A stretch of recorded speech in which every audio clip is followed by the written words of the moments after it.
Acontecerá daqui a pouquinho, a partir das 6 horas, nos Pingos nos Is. E olha, gente, completam hoje um mês os atos extremistas praticados em 8 de janeiro que promoveram a depredação das sedes dos três poderes na capital federal, em Brasília. Segundo a Secretaria de Administração Penitenciária do Distrito Federal, ao menos 922 pessoas foram presas por envolvimento nesses atos, além de outras 459 estarem com monitoramento eletrônico.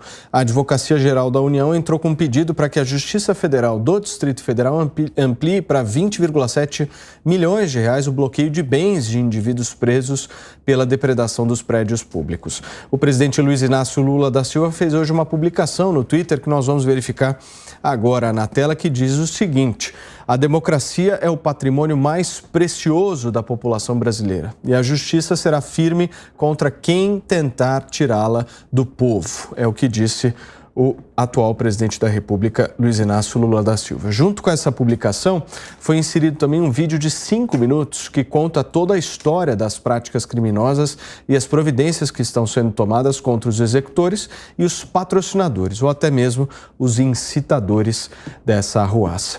Vamos discutir um pouquinho com o nosso time como é que vocês enxergam aí esse primeiro mês de um fato absolutamente histórico no país, e eu quero entender se as punições elas estão sendo de alguma forma bem feitas nesse caso, Nelson. Se você acha que a gente pode resumir que a justiça está sendo exatamente feita nesse caso ou ainda não?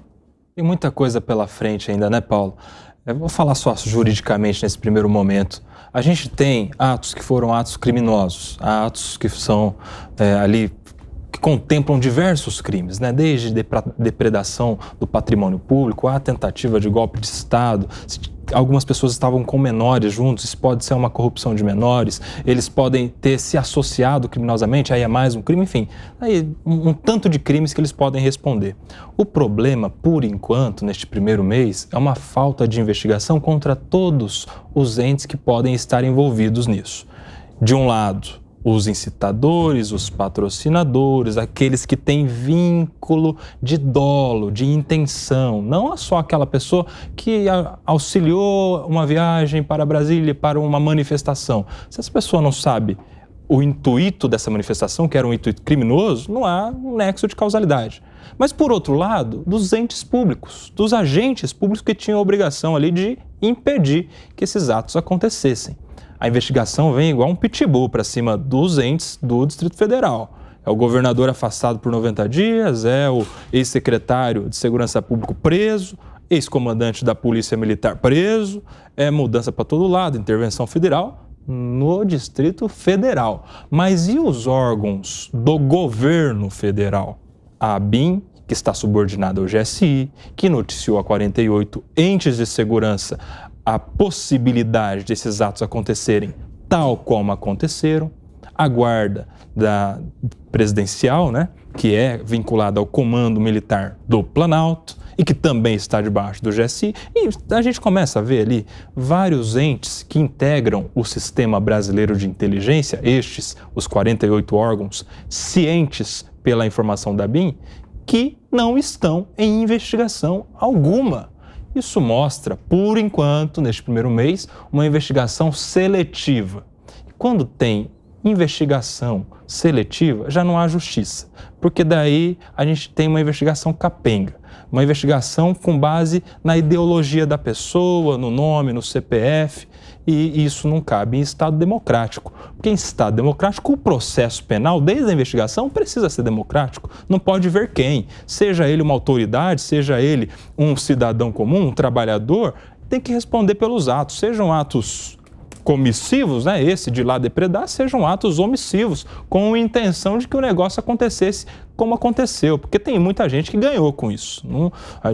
Aí, indo para o campo político, né? Tem gente que capitalizou isso politicamente de uma maneira, né, espetacular e só saiu ganhando. Então a gente tem que ter aí muita cautela nesse momento para que a justiça seja feita de maneira igualitária, de maneira impessoal, para que os responsáveis por esses atos criminosos, vamos deixar grifado aqui, atos criminosos, sejam todos responsabilizados na investigação, com direito de defesa, contraditório e tudo que o Estado democrático nos reserva. Ô Piperno, o que está faltando nessa investigação, na sua visão? Paulo, algumas coisas. Por exemplo, uma delas chegar até as Forças Armadas. Esse bando de criminosos golpistas, eles estavam acampados aonde? Eles não estavam acampados na minha casa, nas ruas, estavam acampados, por exemplo, em frente ao Exército.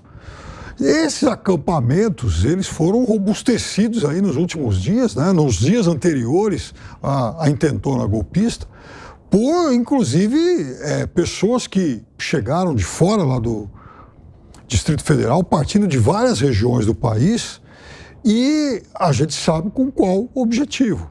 Então, por que o Exército ele não, de alguma forma, dispersou essas pessoas antes? Por que foi conivente com esses criminosos golpistas durante esse tempo todo? Porque, vejam, a gente tem que voltar um pouquinho no tempo. Em dezembro, houve lá uma certa noite, no meio do mês, em que os golpistas, muitos deles, quase incendiaram a cidade, promoveram várias arruaças enfim, acabaram incendiando ônibus, carros, uma série de veículos nas ruas, e uma semana depois, bem na véspera do Natal, houve também aquela tentativa lá de se explodir uma bomba no aeroporto do Distrito Federal, e a gente imagina para jogar a culpa em quem, né? Então, vejam, se criou, aquilo era uma atmosfera golpista e criminosa em gestação. Então, vejam, essas pessoas que começaram lá atrás, as pessoas têm que ser atingidas também. É claro que há um problema operacional, né? São 1.400 e poucas pessoas que são alvos de inquéritos. É óbvio que a estrutura, por exemplo, do governo do STF e mesmo do Distrito Federal não tem como, né, ficar muito tempo com esse pessoal todo. Então, claro que tudo isso, de certa forma, vai acabar sendo depurado com o tempo. Agora, tem sim que se atingir, que se chegar aos golpistas de todos os escalões. Serrão, você concorda com o Piperno? Como é que você vê essa situação? Em parte concordo, sim. É necessário uma investigação rigorosa em todos os campos. Por isso que eu estou defendendo também que haja uma punição, uma investigação do ponto de vista político dessa história, que até agora nada está tão claro. Então, uma CPI para esse caso seria extremamente bem-vinda.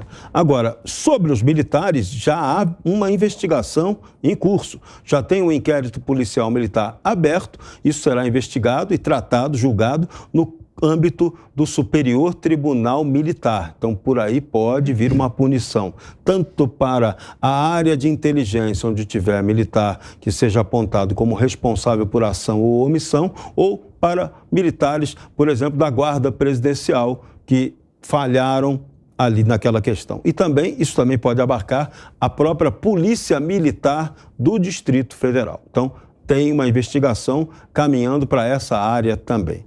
Na questão dos civis, na questão dos manifestantes, que o sistema está chamando agora de terroristas, esses casos precisam ser individualizados. Não dá para se pensar numa condenação coletiva. Isso aqui não é um tribunal soviético. E tem que ficar claro depois quem efetivamente vai cuidar desses julgamentos. Porque isso também não é papel para o Supremo Tribunal Federal, que é uma corte constitucional, tratar dessa questão. Então, esse é o ponto fundamental que tem que ficar bem claro. Não é o inquérito do fim do mundo, não é pegar esse problema, a pensá-lo ao inquérito do fim do mundo ou algo parecido, que esteja lá dentro, gestado no Supremo Tribunal Federal e colocar para julgar. Não, isso é fora da regra básica do Estado de Direito e do princípio de justiça. Então,